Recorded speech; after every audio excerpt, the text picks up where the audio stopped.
Tucker Carlson did an hour and 51 minutes with the New York Times, and there's some gems in here. But recently, Carlson has publicly broken with Trump. He's not only come out against Trump's decision to go to war with Iran. This is the single most foolish thing any American president has ever done. He now says he regrets supporting the president. We'll be tormented by it for a long time. I will be. And has become a vocal and influential critic of the administration. This whole thing is like dooming anyone connected to it. A man who can read the mother room for the foreseeable future, including the entire Republican Party. This puts Carlson at the center of a major battle on the right over Israel, over foreign interventions, and over the post-Trump world itself.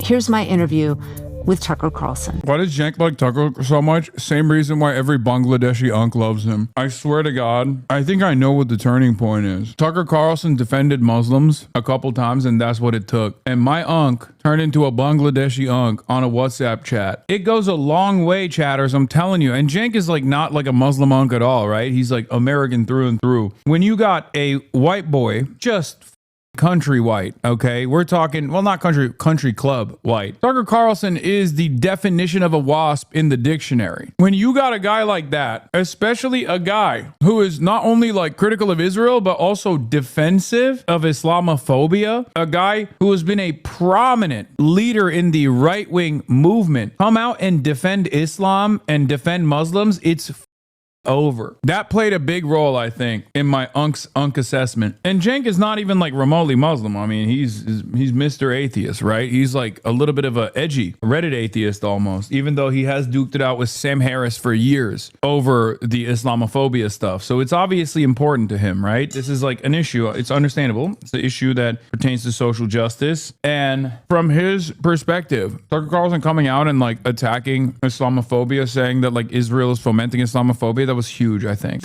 Here are the potential effects of this. Obviously, the geography of Iran being the most important fact of Iran.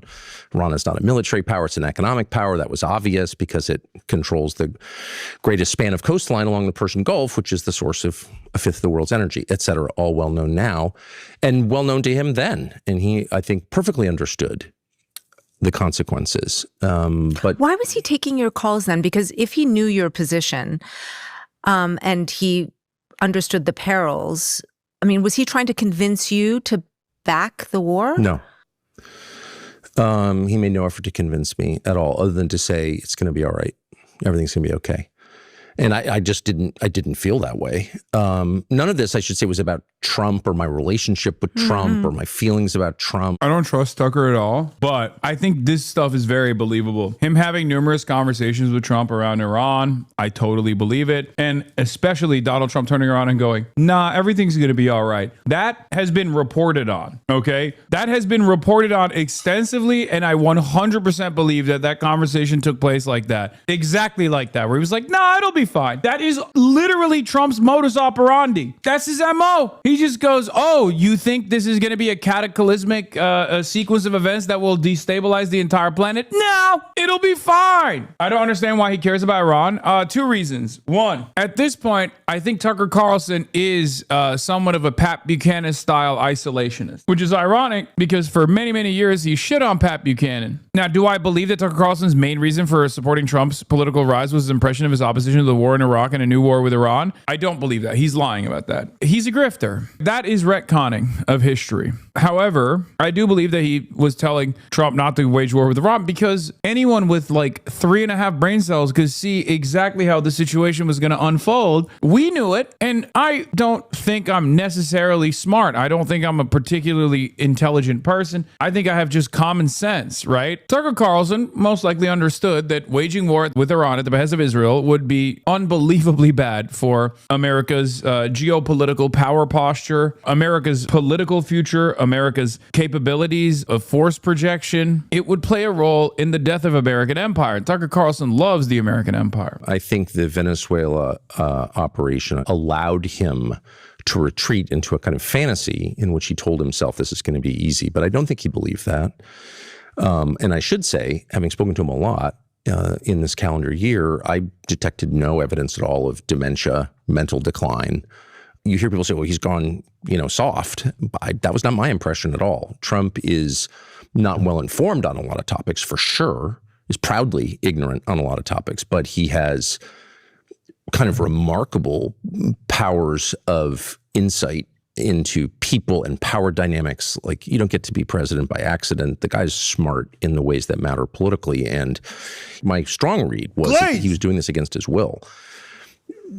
You know, famously, Oh my the head of God. the Counterterrorism Oh my God. Center, one of the top intel officials in the country, Joe Kent, resigned shortly after the war began and said, Oh my God. Okay, listen. Oh, dude. Stabbed in the back. Remember those words. I have in the past been critical of people, you know, criticizing me for saying like, oh, Tucker Carlson says Trump is a slave to Israel. This is him working through the steps, regenerating a stabbed in the back myth, the glorious President Donald Trump and the glorious American nationalist movement that unfortunately made the mistake of listening to the Jews. 100p. For those of you who don't know, stabbed in the back is a myth, an anti-Semitic conceptualization from Nazi Germany era, the Nazi Germany era, the idea that like Jews stabbed Germany in the back and therefore they must be punished. What he is doing right here, because look, I also think Israel urged and goaded and maybe even duped Trump into taking action in Iran. So I guess by some estimation, and I think my analysis is factoring in simply the truth, right? There is a little bit of an alignment with what Tucker and I are seeing. But if you actually scratch the surface,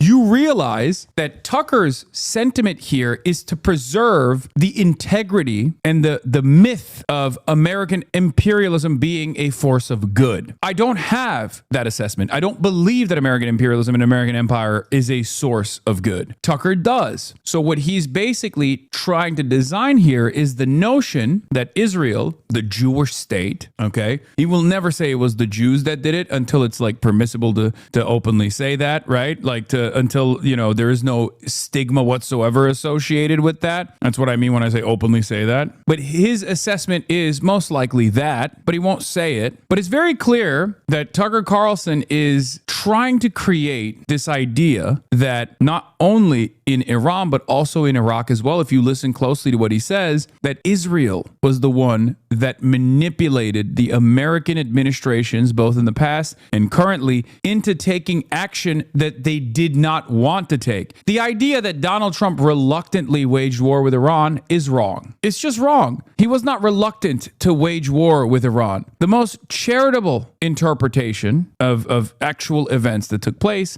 is that Donald Trump thought foolishly that it would be similar to the Venezuela operation, but he was enthusiastic about waging war with Iran. I will never believe the idea that like Donald Trump was forced, his hand was forced in the waging war with Iran. He really didn't want to do it.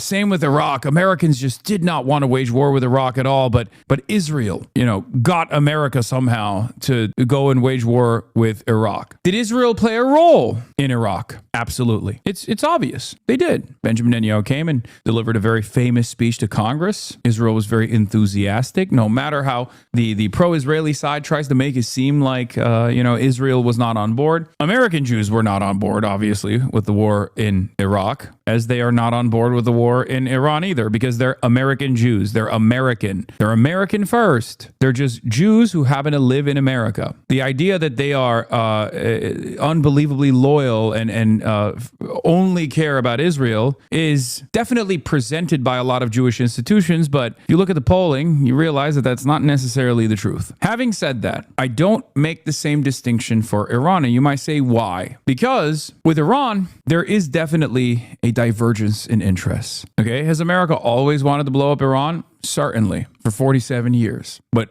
no president has ever done so. Donald Trump, on the other hand, has been unbelievably servile and unbelievably loyal to the interests of Israel, unlike any other president, with maybe the exception of Joe Biden. With Iraq, that was events set in motion far before Benjamin Netanyahu came and delivered a speech in front of Congress. But like I'm repeating over and over again, this is important to understand. And this is something that I've been very critical of, like the Nick Fuentes of the world on as well. Their worldview revolves around this false notion that American imperialism specifically, is a force for good. It tames the wild beasts of the world. And America can only do wrong if it's actually goaded into or forced through blackmail, hypnosis, whatever you want to call it. Only when American leadership is forced into taking these actions, and even when the leadership takes those actions, they're actually reluctantly taking those actions. That's what Tucker Carlson is saying here. It's a way to preserve the integrity of America. It's a very nationalistic mythos. That's the major distinction between my analysis of the situation and someone like Tucker Carlson's. Yes, it's a weird way to absolve America's crimes and the centrality of blame and put it back on Israel instead of both countries. And that is the reason why this is a very appealing sentiment for many Americans who already have that American exceptionalist attitude regardless. That's what's so terrifying about this prospect. And that's precisely the reason why, for two reasons. One, it's much easier to blame the Jews than to blame ourselves. That's number one. Number two, when you do blame Israel, you actually lean into the idea that America is an exceptional country and America is not a violent country, or if America is violent, it's actually doing that violence as a necessary form of violence. And sometimes it can appear as cruel, but you simply don't understand it. That cruelty is unfortunately necessary because our enemies are far crueler than we ever could be. So those two factors make Tucker Carlson's rhetoric infinitely more appealing than my rhetoric, because you can turn around and say Hasan hates America. His name is Hasan. He's Muslim. He's an Islamist fundamentalist. He's a jihadist. He's an Islamo-communist. All this stuff. He's so critical of America. He hates America. He says America is bad. America bad. That's all he says. Liberals align with that unbelievably reactionary belief system as well. Not just Republicans who 100% agree with that assessment. There are plenty of liberals who agree with it too, because American exceptionalism is bipartisan. And that's precisely the reason why this kind of nefarious propagandizing is, in my opinion, from the perspective of many Americans, much easier to understand. We lay the blame entirely in the hands of Israel. And in the interim, in the short term, this might be a successful way to decouple from Israel, and maybe some people are making that dangerous calculation. But in the long term, this will not solve the problems at all. After all, if it wasn't Israel, but if it was just America directly slaughtering kids in Gaza, would that be appropriate? Because the reality of the matter is, Israel is a vestige of empire, and therefore, when Israel is slaughtering children in Gaza, we are slaughtering children in Gaza. Powerful country in the world had no choice. I don't know what I'm getting at. I'm just telling you what I observed. He seemed, and that's kind of the question. And what I'm really fascinated by is the lack of curiosity on display into how exactly this happened. What are the mechanisms by which a guy who's supposedly sovereign, in charge, granted this authority by voters, tens of millions of them, can't make a decision in the country's interest or even in his own interest? He knew, and I know he knew because I talked to him about it directly, that the consequences, potential consequences, were profound and profoundly bad. The end of his presidency, to start, which I think it has proven to be, he knew that. And he wasn't, this is my read, and I could be completely wrong. I don't know what's in his head, and I don't want to overstate my knowledge at all, but this is my strong perception on the basis of many conversations on this topic. He felt he had no choice. And he said to me, everything's going to be okay. Because I was getting overwrought. Don't do this. The people pushing you to do this hate you. They're your enemies. This will destroy you. This will gravely harm our country. We've got kids. I'm hoping for grandkids. Let's not go there. And he said, it's going to be all right. And he said, do you know how I know that? And I said, no. He said, because it always is. And I do think there's a kind of, Teddy Rooseveltian optimism there, but that's not really what it was. And this is my read. That was more a kind of justification from a man who feels he has no choice. And that is my strong view. And not just my strong view, the view of others who were around him and involved in this deliberation, to the extent it was a deliberation, which is not much. Who are the other people around him who had that view?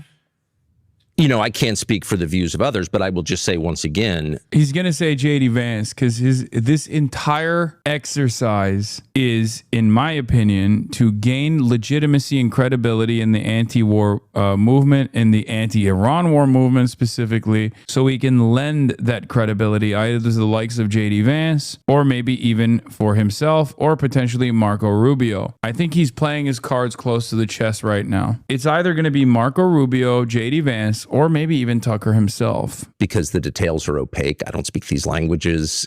I can seem, well, first of all, it's a display of male power. Send the bombs in, kill the bad people. But moreover, you get to feel like I did something, and that's important. And I get it. And this is, again, as you wisely note, a process that all presidents tend to go through. And so Venezuela, Cuba, I object to both of those efforts very strongly, but neither one, in my view, risks the future of the United States in the way that the Iran war now does.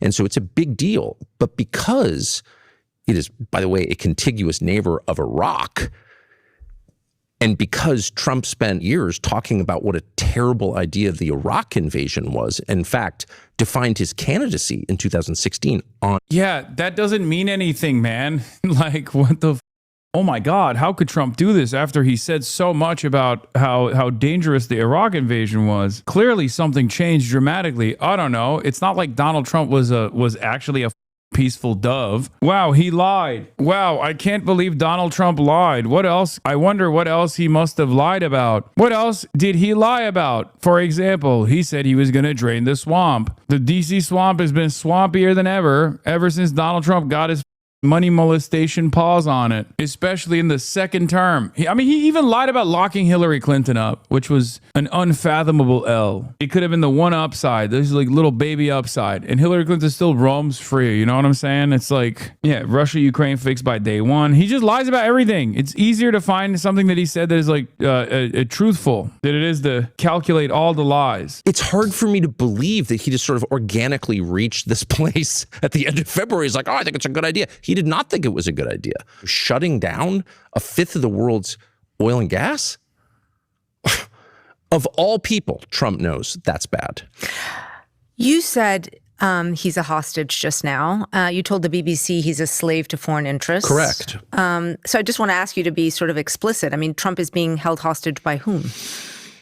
Or by who, Benjamin or by Netanyahu and by his many advocates in the United States. And we know that not simply because Trump started the war on February 28th, but because he couldn't get out. See, then is the modern Bailey. When asked a direct question, he's going to go back to like very reasonable criticism, right? Like his starting point was like Trump is very clearly reluctant. The real question here isn't just to ask him like who's doing this. The real question isn't who's doing this because everyone knows who's doing it. It's correct. Tucker Carlson is saying something true. The foundation for defending democracy is literally an Israeli cutout in Washington, D.C. The administration just yesterday posted a foundation for defending democracy graph. Like they are not hiding it. They've copied and pasted FDD statements. FDD is straight up an Israeli cutout. That's all it is. Its original name was called Emet, which means truth in Hebrew. Its stated goal when it was incepted was to do advocacy for Israel in the United States of America. This is not a secret. Just understand that when the admin is doing that and hiring an FDD guy, yeah, Trump admin as negotiating team Nick Stewart from FDD Action, joining Witkoff's Peace Missions Office, like that is an Israeli agent, okay? FDD was founded in 2001 as Emet, Hebrew for truth. And in their initial IRS filings, they wrote, not Hudson, not the Washington Post, they wrote that their purpose was to provide education to enhance Israel's image in North America. One is welcome to believe that a group that explicitly states its purpose for existing to enhance Israel's image in North America does not advocate for Israel's interests, but this would not be a credible position. The point of that was to end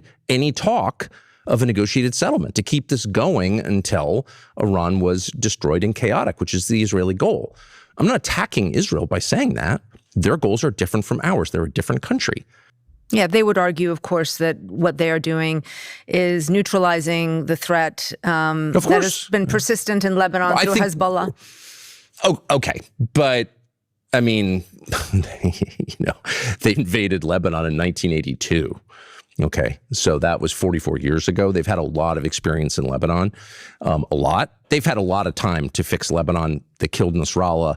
They blew up Hezbollah with explosive. Again, Israel's evil is so severe and so flagrant that Tucker Carlson, an American fascist, can make decent commentary on it and look like the good guy in comparison when he's objectively not the good guy. Just because he might be the better guy comparably to Israel in this equation doesn't mean that he is a good guy at all. The other problem here is that you can't talk to Tucker Carlson as a liberal Zionist. This is the exact same issue that The Economist ran into. If you put a liberal Zionist in front of Tucker Carlson, that is the easiest environment for Tucker Carlson to win, for Tucker Carlson to look great in comparison to even the New York Times. You have to put an anti-Zionist in front of Tucker Carlson. That's the only way to highlight the contradictions. That is total control of one man by another. And it's, that's between Trump and Bibi and God, as far as I'm concerned. But as an American, that's our president, our elected president, whose job is to protect our country and our interests and our economy. And he is looking out for Israel first.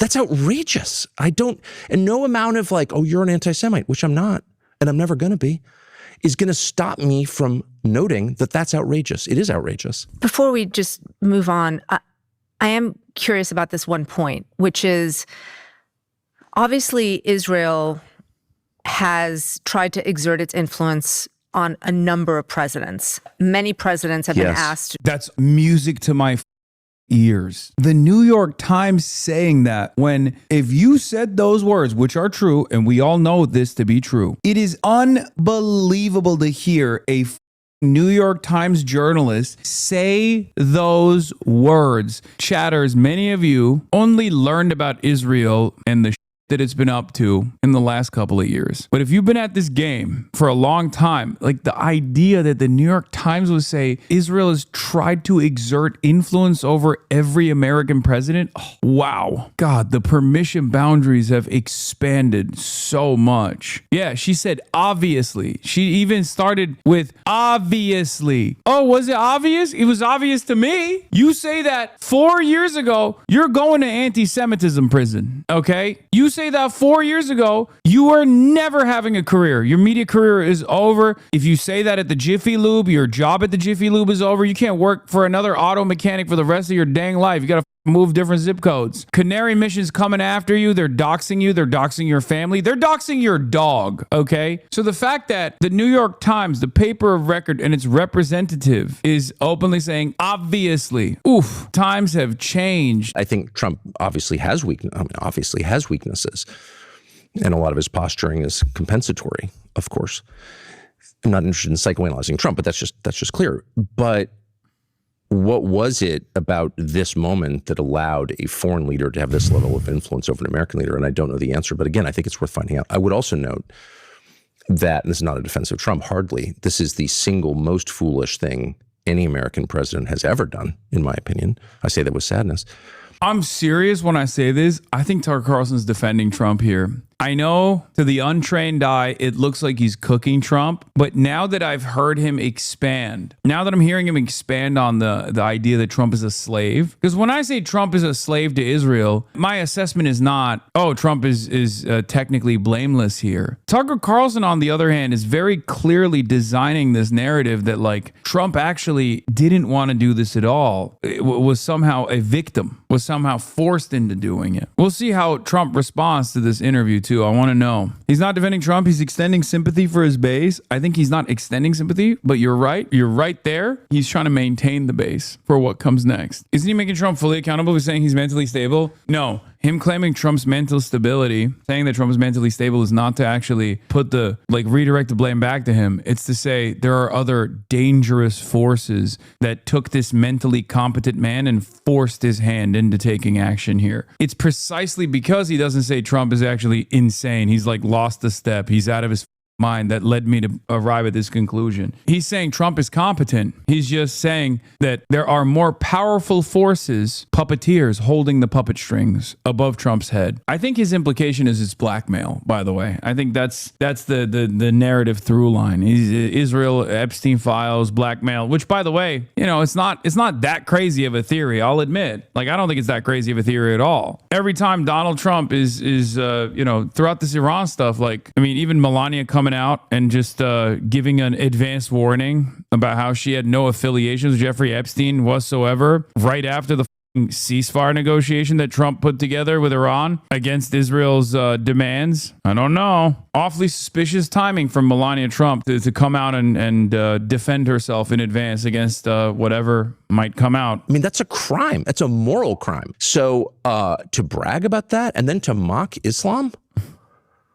I don't think you should mock people's faith. I don't care if it's Judaism or Christianity or Islam, but it's especially galling as a Christian I voted for Trump It is actually kind of crazy because Tucker Carlson is like a media figure, mainstream media figure, has been around for a very long time. I think in the last 2 months, I've probably gotten more reporting, like more negative reporting from both Fox News and also CNN and other like liberal outlets as opposed to the Tucker Carlson commentary hour. Like Tucker Carlson certainly receives a good deal of that. He's critical of Israel, so obviously he's anti-Semitic narratives, right? He definitely has been on the receiving end of a ton of hit pieces, but never to this degree, never to this severity. Perhaps it's because he doesn't say certain things. Like Tucker Carlson is not going to ever endorse any sort of militant resistance against America or Israel, right? He's never going to do that. He's never going to do that. He just said he opposes mocking Islam. He's not that dangerous. Don't you think his anti-Zionism makes Tucker Carlson less dangerous? Wait, what are you talking about? No, we're talking about dangerous from the perspective of mainstream media, chatter. You're misunderstanding. He's not an anti-capitalist. He actually is a defender of capitalism, and he's not an anti-imperialist. He's not even an anti-Zionist. His job isn't to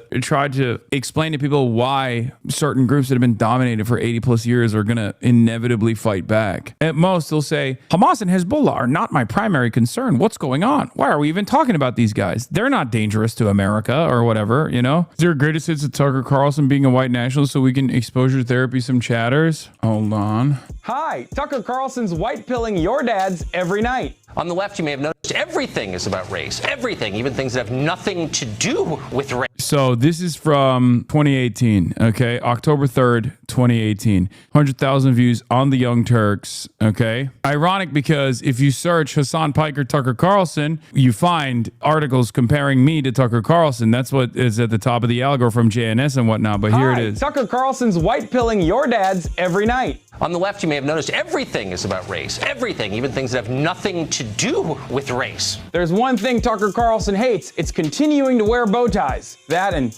talking about race. Unless it's about preserving the white race. Everybody gets a safe space except white men. They are hated and despised. Attacking white men for being white men. Attack white men for their privilege in a whole bunch of ways. I was handed a box of saltine crackers, and in a group chat during the event, a student photoshopped my face onto a cracker.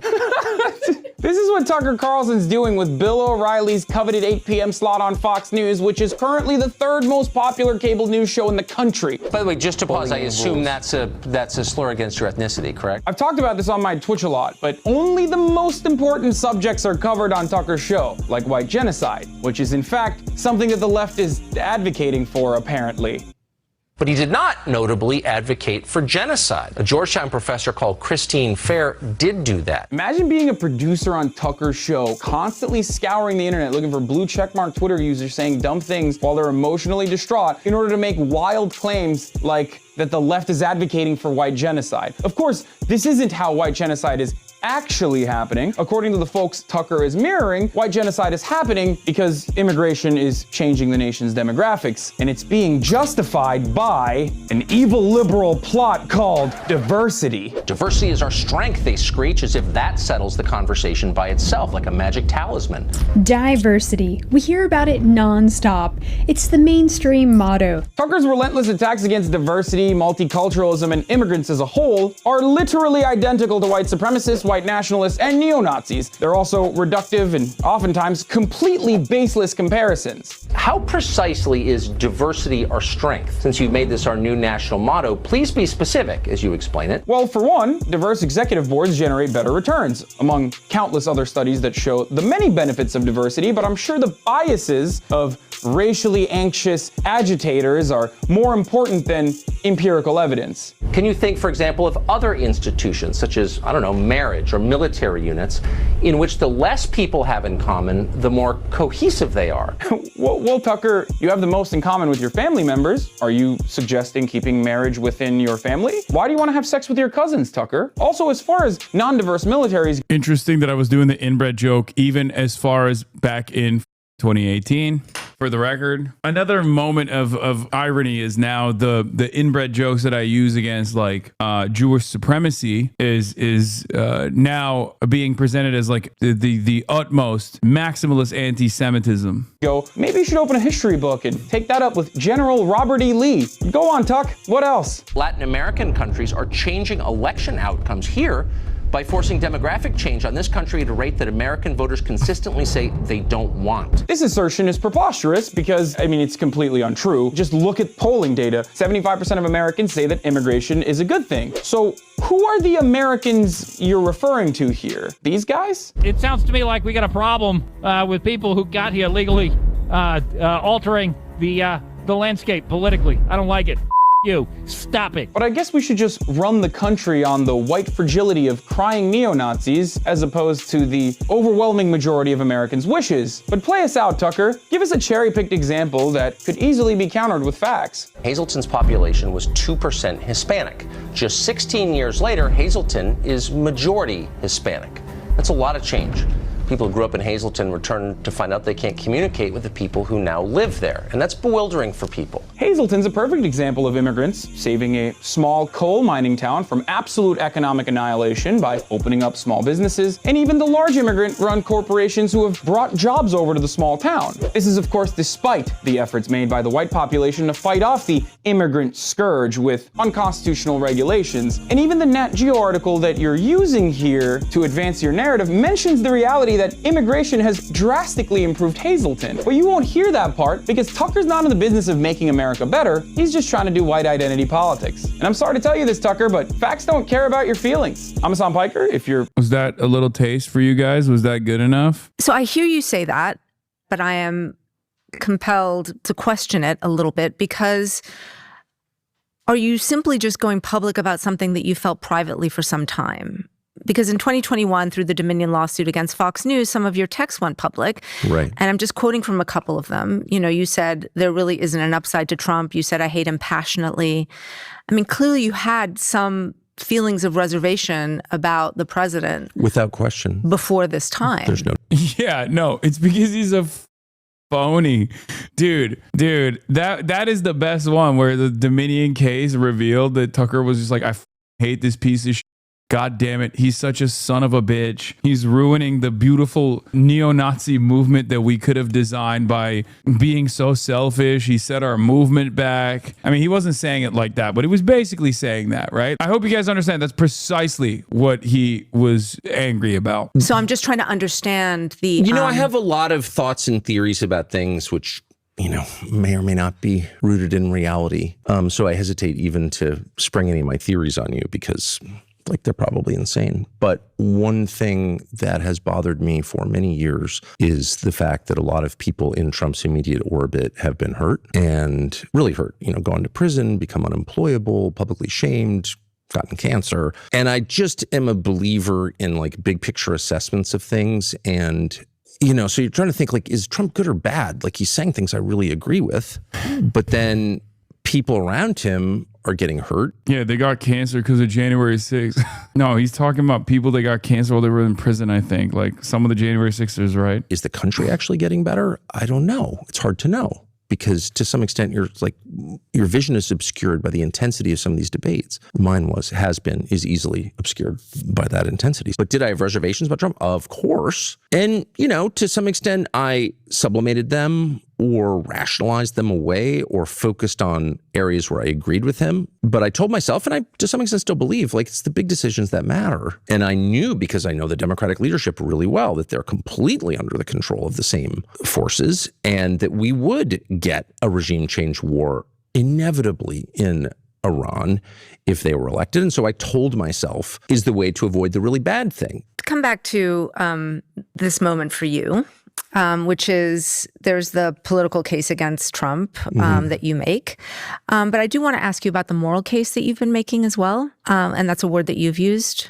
You know, in that monologue responding to Trump's Easter post, you said that Trump's comments were evil. And I just want to understand that a little bit better. Do you think only his comments are evil, or does the evil extend to Trump himself? Is he evil? I just want to be really clear that there's a lot of evil in me and in every person. So I just When I was calling Trump evil, I was doing Christian style. Okay. I was doing it Christian style. For us, that's a satisfying statement to hear from Tucker Carlson because he is objectively evil, but he's not doing that right now. I just need you to understand. He's doing like when I call people evil, I mean in the same way that we're all a little bit evil. We're all sinners after all. You know, Christian style. That's what it is. That's what it is. That's what it is. That's what it is. don't want to, and I've certainly experienced it in myself, and I've seen it in all people. You know, we're all capable of evil. So I want to pull back on the judgment and be very precise about what I was saying, which is you cannot mock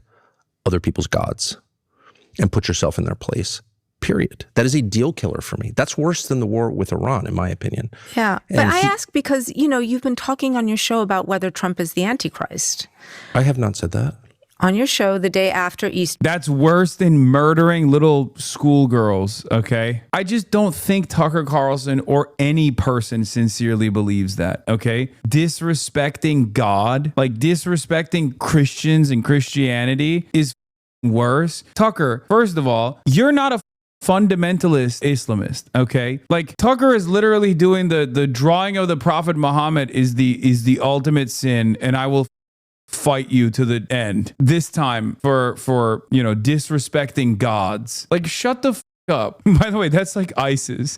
Tucker Carlson is like, well, as a Salafist, as a follower and a worshiper of Allah and the Prophet Muhammad, peace be upon him, I consider disparaging the God that we all believe in, the one God, the one true God, the disrespect it to be the ultimate sin, ultimate haram, as we say. Yeah, he called Iraqis monkeys on air, bro. He said Iraqis are primitive monkeys that deserve to be bombed back to the motherfucking Stone Age. Like people don't know Tucker's background. They're just, that's what it is. When you're around for, you know, 30 years, right? And you have been such a target rich environment for every different kind of reactionary opinion. Most people don't know this motherfucker's background. I remember because I was there. Yeah, now the Ummah loves him. Hold on, let me see if I can find it. Tucker, aren't we the only country allowed to make preemptive strikes? Who the hell does Iran think it is?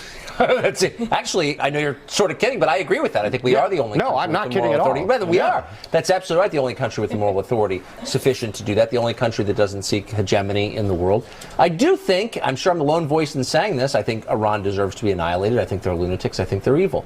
I do think we ought to assess what would happen to the price of energy were we to do that. I don't think that's a small factor. Why did he get fired from Fox News? Do you want the real reason or the fake reason? The fake reason that they released to the media was a Dominion case. The real reason was because Rupert Murdoch was personally terrified of the unbelievable influence Tucker Carlson commanded. The real reason was that, and I remember reading something about this at the time. Like Rupert Murdoch had like a much younger wife at the time, and she had become a huge Tucker Carlson fan, and she was like Rupert Murdoch is like a huge COVID, not truther necessarily, like he's really worried about COVID, famously. It's kind of unbelievable when you think about how much anti-vax conspiracies Fox News has actually, no, he's not a skeptic. He's not a denier. No. Quite the opposite. He is a major COVID realist. He is responsible for so much COVID skepticism when he was an unbelievable COVID paranoid person, COVID conscious person. I don't know what the right word is. Yeah, he was Putin levels of COVID avoidance. Yes. In his personal life. I talked about this in the past. He basically shut himself off from the rest of the world during COVID, during peak COVID. He cut the line and got the vaccine before anybody else did. And it's really funny because he's terrified. He's old and he's terrified of dying. And he was really, really, really scared of COVID. All of his newspapers, all of his media outlets did so much harm, so much unlimited harm to the discourse. Iraq is a crappy place filled with a bunch of, semi-literate primitive monkeys.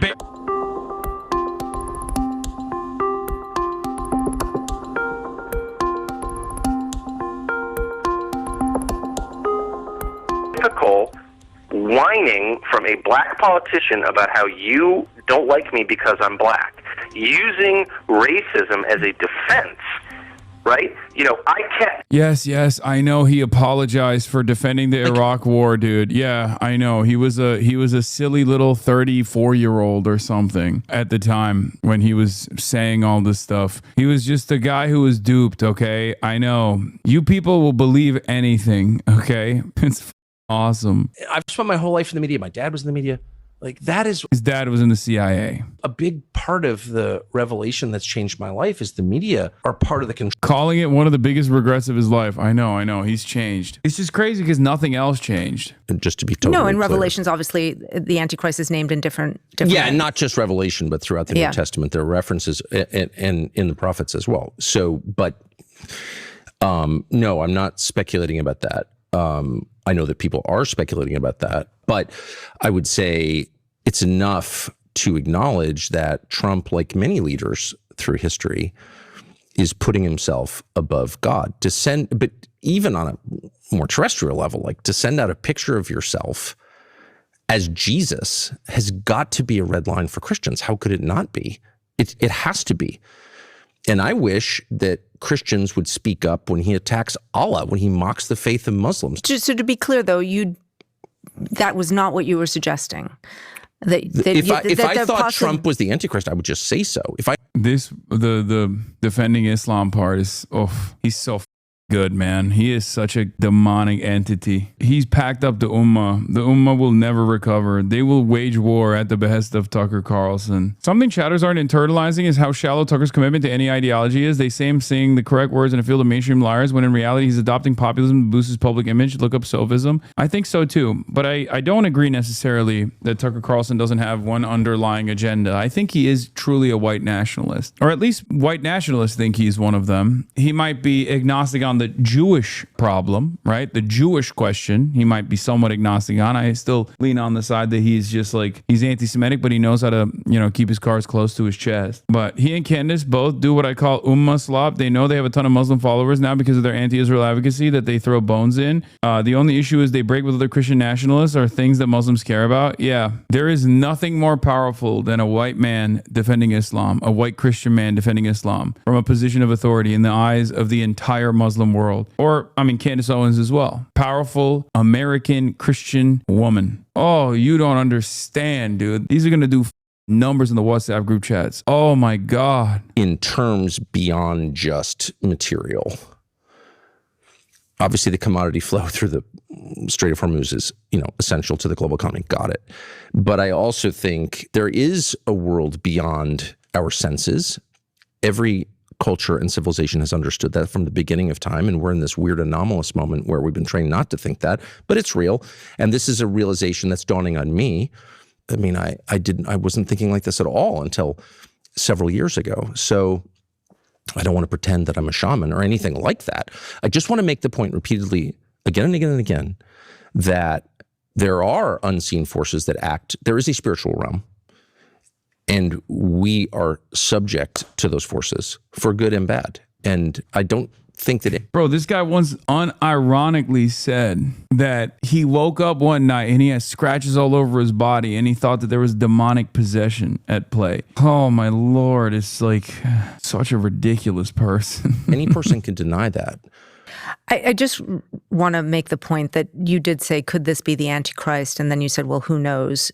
You did use those words. So, man, then my apologies to you if there's video of me saying that. I guess what I'm expressing to you is boom. Yeah. Wow. He's so apologetic. He's so good, dude. He's such a good guy. You see, he's sincere and he's apologetic. Reflect exactly. Why are you still pressing him? How I feel. That suggests a precision that I haven't arrived at. Trump is the Antichrist. Well, you'd have to define, this is, we're sort of quibbling here, but you'd have to define Antichrist, and I know that I can't define Antichrist, and it's not clearly defined in the New Testament. I'll be honest, the only thing that I think he has had a sincere change of heart on is the violence of Israel. I do genuinely believe that he found the violence to be unconscionable. I think that is sincere. I'm willing to go that far. I don't think it's just anti-Semitism motivating him to say the things that he's saying. I don't think it's like his allegiance to the Pearl of the Gulf, the nation of Qatar, a beautiful nation that I am, of course. I also demonstrate fealty to. Shouts out to my Oilers. I do think he actually saw what Israel was doing and thought that it was really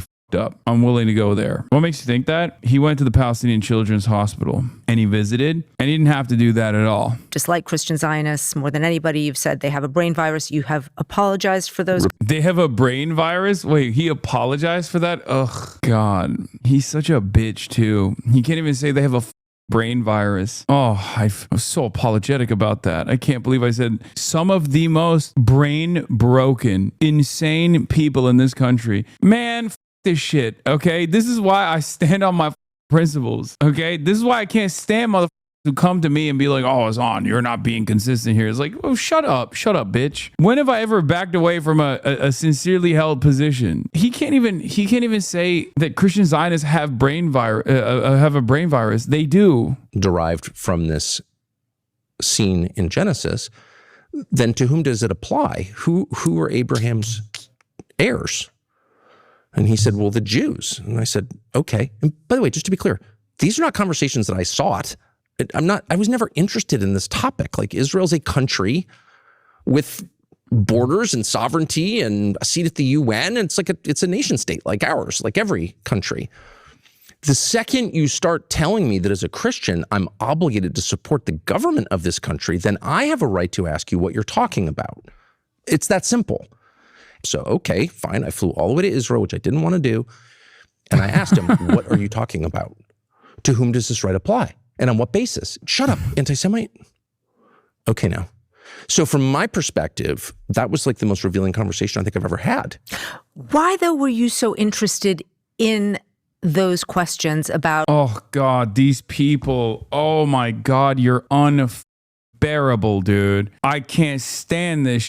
This is, why do you care so much about the Jewish state? Okay, that's what this question is. This is her basically turning around and trying to imply subtly or not so subtly that Tucker Carlson is anti-Semitic for caring about the state of Israel so much. That's what this is. We jokingly refer to it as like Israel, tiny nation, size of New Jersey, but that's precisely what this question is. Okay, I've heard it a million times over. I've heard it from many different people that will sometimes not even do the decent thing and try to soft pedal the question and immediately be like, you care so much about Israel, even though it's not doing anything special because you're anti-Semitic. That's what this conversation is. Why? Because we're now in a war which is in the process of destroying the United States economy and getting Americans killed because Israel pushed the United States president who caved. I'm not giving him a pass, but that's just a fact. That's what happened. I saw it. And Israel has that power in our Congress, not because we have so many Jews. I don't know how many Jews live in the United States, fewer than 10 million, I think, but because we have tens of millions of evangelical Christians who unquestioningly support Israel. Oh, dude, he's doing... This is like early days Hasan Abi retorts right here. It's true. It's not wrong for him to say this. It's technically correct. But it is very funny for him to just be like, well, there's a lot more Christian Zionists. There's a lot more evangelical Christian Zionists, and they show tremendous loyalty to the state of Israel. A lot more of them exist than Jews in this country. It's like he's rolled back the tape, okay? He's been watching old Hasan Abi hits from early on. Yeah, aping my shit. 100p. Oh my Lord. To answer those questions. At which point I say, as someone who's still committed to reason, you've been exposed as a fraud and or a liar. I think one of the reasons why this was particularly notable for many people, that interaction that you had with Mike Huckabee, and the reason you in particular got so much pushback is because there is an enormous sensitivity around Israel being the homeland of the Jewish people. Oh my God. Oh my God. I'm Brian Kilmeade. I'm Brian Kilmeade. I'm Brian Kilmeade.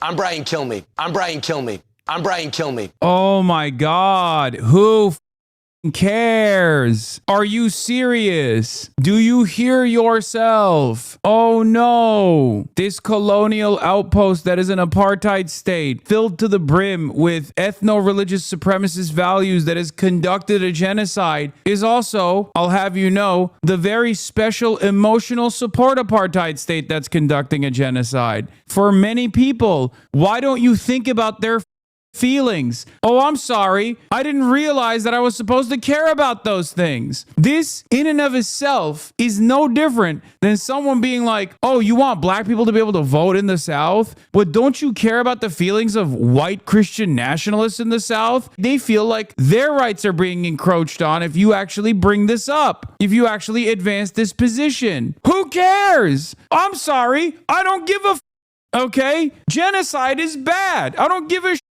If it's hurting some people's feelings, fuck their feelings. They can suck my dick. This is what I mean. It's like such a stupid way, such a self-centered, unbelievably narcissistic way to frame this conversation. Oh no, I'm gonna hurt the feelings of people who feel a special bond to Israel. What will I do? This is also part of the reason why I get so mad when people are like, Hasan, you're a Zionist, or Hasan, you engage in like Jewish exceptionalism or whatever the because I separate actively Judaism and Jews from the nation state of Israel, where people will be like, oh, dude, that's Jewish exceptionalism or whatever or the fact that I also care about anti-Semitism implies that I'm engaging in Jewish exceptionalism. It's bullshit, okay? I separate between those who are cynically advancing anti-Semitism as a cause in an effort to deflect away criticisms of Israel, valid criticisms of Israel, okay? And I know every dumb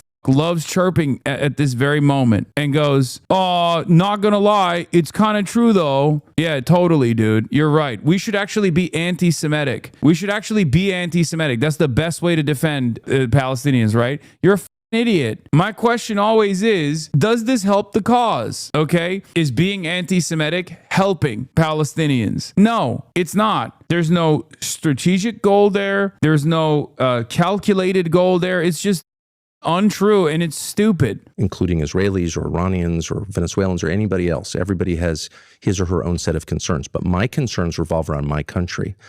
And so I'm not going to subordinate my concerns and the concerns of my children to other people's hysteria, no matter what country it is. Why do you think you get tagged so often with anti-Semitism? Because I think there are two reasons. One is I'm not an anti-Semite, and I think that's obvious. I have, and I've expressed this many times, and I'll do so again, I have temperamental and religious objections to anti-Semitism or any hate or discrimination based on bloodline. That is... Bro, this man literally said there's 65 million people that need to be deported, which happens to be the same number of Latin Americans living on U.S. soil. We have like 60 million illegal aliens in the country. The country bears no resemblance to the country I grew up in, and it's not better, it's worse. Okay, the Latino population. I'm sorry, Mr. Great Replacement is like, oh, I would never hate on someone simply on the basis of their ethnic or genetic or religious inferiority. It's bullshit.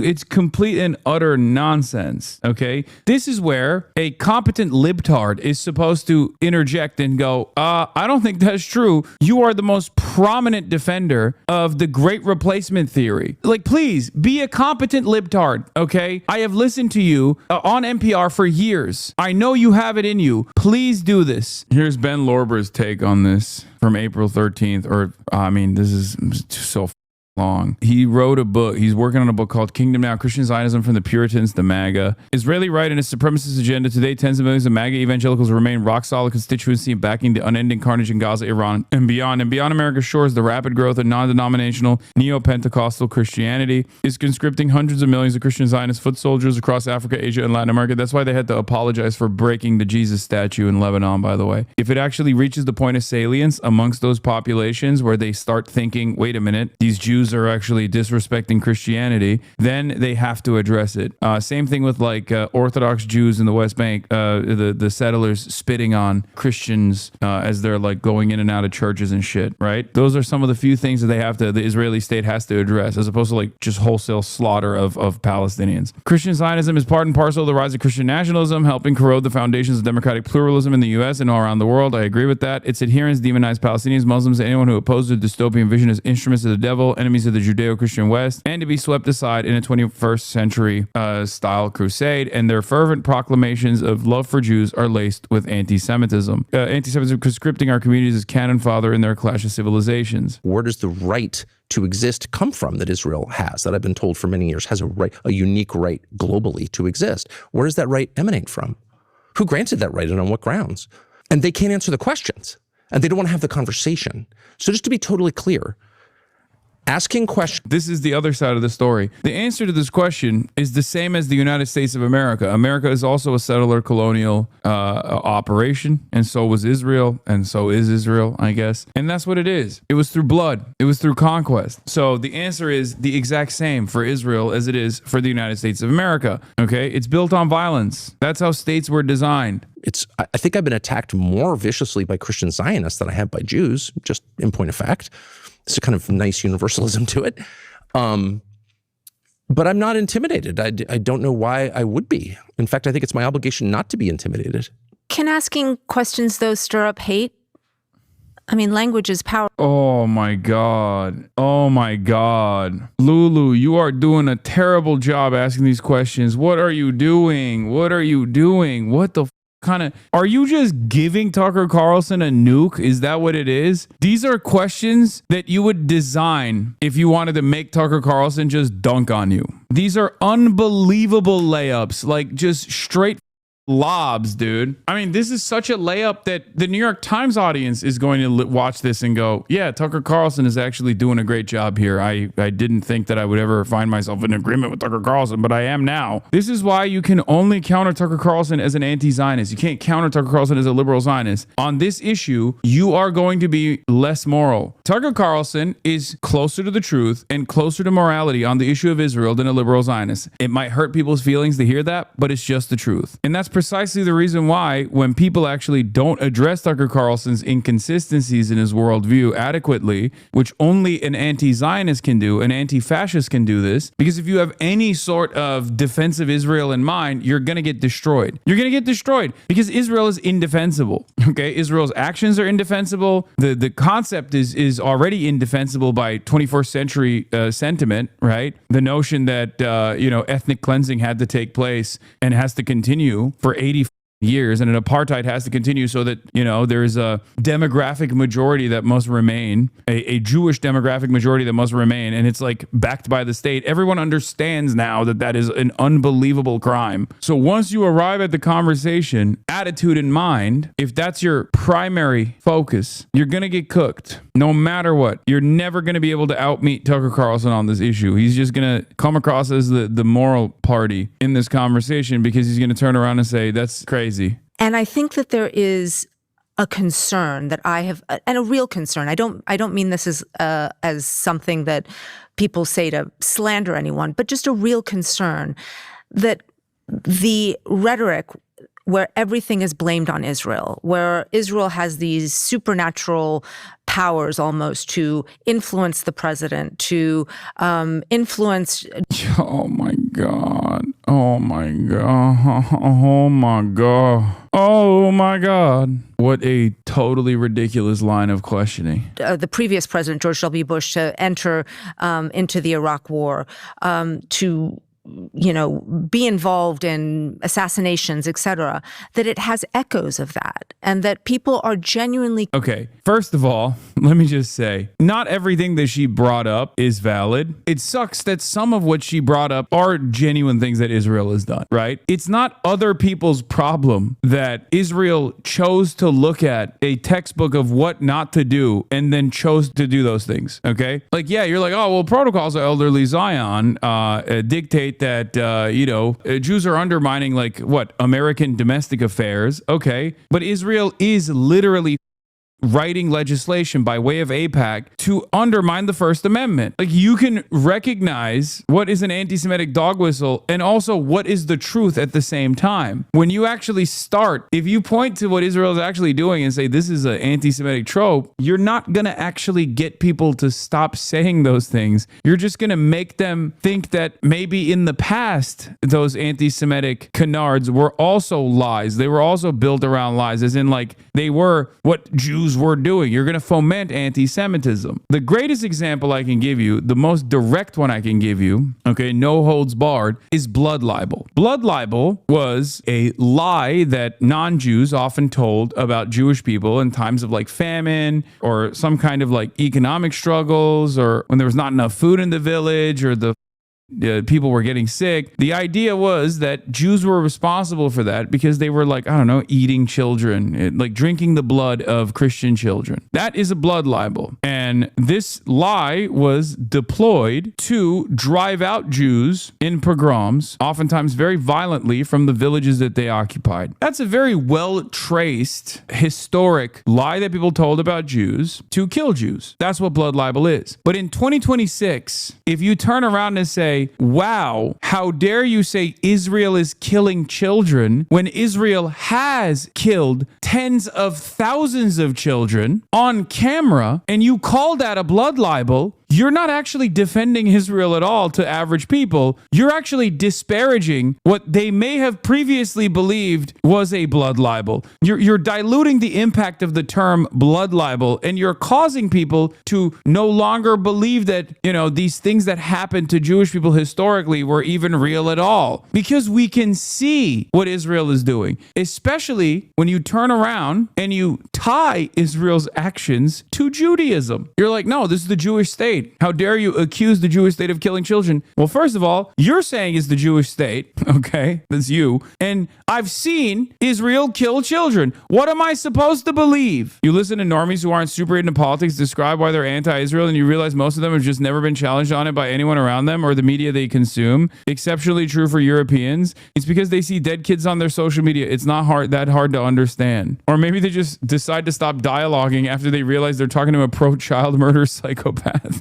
That's true. It's probably what it is too. Israel has literally looked at a lot of the previous anti-Semitic canards as like a how-to book. Okay, that and also Mein Kampf and numerous other formative works in the neo-Nazi movement, and we're like, oh, let's take notes and let's do them. It's just true. I'm sorry. Down to well poisoning. Poisoning the well comes from that as well. The idea that like Jews were actually responsible for the water supply being destroyed in the village that led to pogroms. Israel has literally poisoned wells. So what am I supposed to do? Not recognize what I'm seeing? It's unbelievable. Perceived that way, and that's the product. That perception is the product of a decades-long effort to conflate anti-Semitism with any criticism of the secular government of Israel. Okay, so the IHRA definition of anti-Semitism lists 11 examples of anti-Semitism.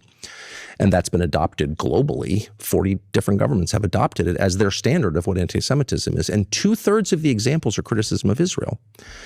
So, you know, I don't get to write these standards. I also don't have to abide by them.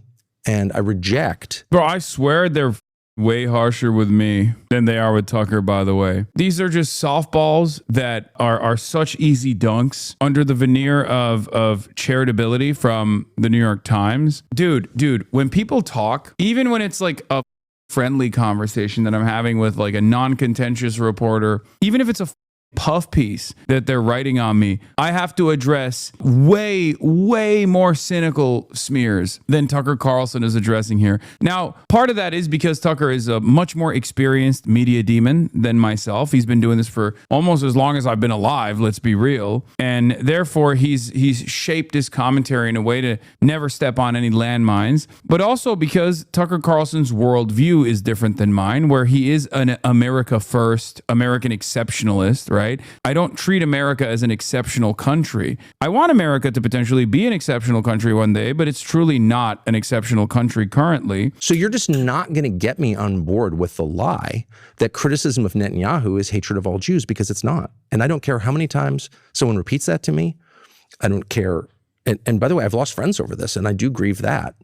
People who are totally convinced that criticism... Is it just Bibi that you're against, or if there was a different government in Israel, it would be okay? I'm against anything that hurts my country. Why wouldn't I be? I live here. No, but I'm just curious, like if there's elections coming up and if Bibi gets kicked out, are you... I took my family on vacation there. I'm just trying to understand. Obviously, I'm not against... Yeah, this is y'all's hero. Anti-Zionist in the chat. Y'all's hero is Tucker Carlson. Mr. He's a better critic of Israel than you. I don't know why any liberal-minded, and I'm in that group, liberal-minded, you have a right to your views, I have a right to mine. I don't know why any liberal-minded person will go along with this and not say, whoa, this is totally bonkers, and this is the road to totalitarianism. And I would say that about any topic. I'm going to move on, because we've talked about some fissures that have emerged among conservatives over Israel. I mean, he just own that. That was like 15 minutes of just boom, boom, boom, boom, boom, boom, boom. And once again, the reason why he cooked in this otherwise polite conversation is because her framework is just busted. Her starting point is objectionable. An expert here would at least keep the conversation on Tucker's past statements and keep holding him to account for his dangerous conspiratorial thinking, his advocacy around the Great Replacement, things of that nature. But they want to prove a point. They want to, in the New York Times, they want to have a conversation with Tucker and they want to have it on Israel. And if you have a conversation with Tucker on Israel, it's only going to benefit Tucker Carlson, especially if you're not coming correct with quotes that he has that you could at least massage to come across as anti-Semitic. It's going to be very difficult for you to do that because Tucker Carlson, unlike myself, will not go beyond a certain point in his anti-Israel advocacy, right? Because he doesn't believe in certain things. He's not an anti-Zionist, for example. I am, and I don't shy away from revealing that position. That's precisely the reason why it's much more difficult for the New York Times to just like maintain a liberal Zionist position and try to like attack him on, possible instances where what if what you're saying could be seen as anti-Semitic. They always hit him over the least objectionable things he said. If you're trying to accuse him of anti-Semitism, hit him on the Great Replacement, his World War II revisionism, his comment about how hummus eaters killed Charlie Kirk and Jesus. There's a lot there, but no, we got to do the greatest hits instead. Yeah, that's what I was talking about though, because they hit me with bullshit all the goddamn time that at least like on its face sounds bad. It's nowhere near as like anti-Semitic as, half Tucker Carlson has done. And that's what's so frustrating about this conversation. Do you see what I mean? With me, it's the motherfucking clip show. It's the clip show. Why? Because the ADL is up my ass. And they've created the clip show. With him, it's like, well, don't you feel like you would hurt Jewish feelings if you criticized Israel? Like, what a ridiculous question. First of all, how dare you? Okay? How dare you say Jewish feelings are going to be hurt if someone has a disagreement with Israel's unlimited child murder policy? Okay? That's an insane thing to do for American Jews. You're just throwing them under the bus, okay? By being like, don't you feel like all Jews love Israel, Tucker? And they love the baby murder campaign? And by the effects. So this was, from my perspective, was a debate between people who thought it was wise to use American power in the way we're now using it, and those who thought it was dangerous. And Trump did it, so obviously he rejected my view. I want to stay, though, with how some of this is playing out, because as you mentioned, you were very close to Charlie Kirk before he was killed. And he started Turning Point USA, which is this very influential group among young people on the right. And you're now seeing some on the right who are questioning whether Israel had a hand in Charlie Kirk's murder. And I should say the theories that Israel was linked to Charlie's death were denied by Israel. There's been no proof of that at all. And crucially, this theory has been condemned by Erica Kirk, Charlie's widow. Do you still have a relationship with Turning Point USA? Well, I have always loved Erica Kirk. And I met her when she was dating Charlie and thought so much of her. I know a lot of people at Turning Point. I was the headliner for a bunch of different Turning Point events. I haven't been asked to do it this year. Don't know if I will be. Never said a word against Turning Point. I think it's been a really, well, I was their headliner for a bunch of years, so obviously I supported it. I would hate to see it hijacked by its donors to become an oracle of neoconservatism. Dude, Trump is a neocon. What is this? Oh, God, I hate neoconservatism. He was a neocon. He probably still is a neocon. Like, sure, the Iran stuff is a bridge too far. Maybe Israel got out of hand, okay? You've rebranded yourself. But, like, everything is neocon. Everything computer, everybody transgender, Republican Party neocon. That's what it is. The ultimate purpose of neocons was to do what Trump is doing right now. Do you think he repeatedly called himself a liberal in this interview to get some blue points? No, he is a liberal. He's right. Tucker Carlson and, like, the overwhelming majority of modern Republicans are also liberals, as like in the political theory. In the American sensibility, liberal just means like the gay version of what the political theory of liberal is. So he is a liberal. Of course, Reagan was a liberal. That's what liberalism is. They are all liberals. Americans are primarily liberals. Yeah, in the political science sense, the people that we refer to as liberals are just like a little bit gayer than the other version, which is anti-gay, but still very liberal. Okay? They're capitalists. They're pro-capitalist. Yeah, liberalism equals market primacy is a great way to put it. I think the changes that are being made currently, there are some people who are post-liberal. I think we're moving in that direction in the Republican Party. They're not fully there yet. They haven't self-identified as something different. They're not like openly fascist. Their actions are openly fascist, but they don't self-identify as fascist. But at least they still posture as liberal. Maybe J.D. Vance, being the nerd that he is, might have a different association. He might be the type of motherfucker who says I'm post-liberal, but like Tucker Carlson will call himself a liberal even though he is a fascist. But these guys' foundation is still very much so liberalism. How do you see Fuentes in terms of the future of the right? You know, it's so hard to know. I'll tell you my instinct on it. Most of the debates about race, ethnicity, religion, to some extent immigration, are less resonant long-term than debates about economics. I think the main frustration among young people is not just that the composition of the country is changing too fast, which it definitely is, but the main concerns are about the lack of economic opportunity for American young people who are totally screwed at like a more profound level than people acknowledge. Older people do not acknowledge that. I had dinner the other night with a bunch of kids from Stanford, really smart. They're at Stanford. And one of them said, oh yeah, his best friend just graduated with a degree in computer science last year, has not been able to find a job. Stanford computer science can't find a job. So that's like a window into the total destruction of the economic opportunity for young people, and the what looks to me as a non-economist like the true. Here comes white replacement theories and the like. It's a Trojan horse. He'll do it with like left populism, hoarding of capital by a tiny group of people. It looks like a very lopsided and unfair economic system that is guaranteed to radicalize young people, and not just young people, but especially young people. And so I think most future conversations politically will be about economics. I do think that. I think we're at sort of the last stage. This is the last time the U.S. has ever So you see that, what I'm trying to understand is you see that as Fuentes' power waning? For sure. Well, I don't know Fuentes in particular. I mean, never even wasn't even aware of Fuentes. I mean, again, I'm just in a different world, right? Okay, so I read the New York Times or whatever. Like I'm just older, okay? So I'm not an expert on Fuentes' reach or even what he's saying day to day. I really don't know. But he has been caricatured as a race guy, which he may be, by the way. It was like mad about the Jews or black. I mean, he interviewed him, and I do feel like he definitely knows a little bit. But even then, he's actually kind of defending him a little bit, which is interesting. Or whatever.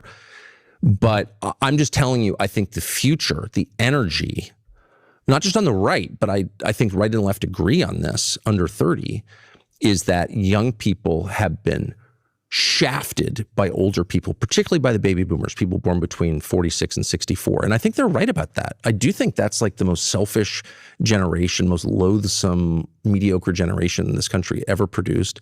Not all of them, but in general, I would say their behavior has been shameful and selfish. And I hear young people talk not about, I'm mad at the Jews. I hear young people say things like, only baby boomers would like have a second home in Isle of Palm, South Carolina, but like not help their kids buy homes. That's what I hear. I hear people who understand that their lives will bear no resemblance to the lives of their parents and grandparents, and they're really upset about it. Meanwhile, there are all these people making billions on clearly fraudulent enterprises, crypto-related enterprises and other enterprises that are like not adding to the sum total of prosperity in this country and not making the country better. So that's where I think the radicalism is going to start. The murder of that healthcare executive in New York, the health insurer guy, I'm against all murder, just to be totally clear.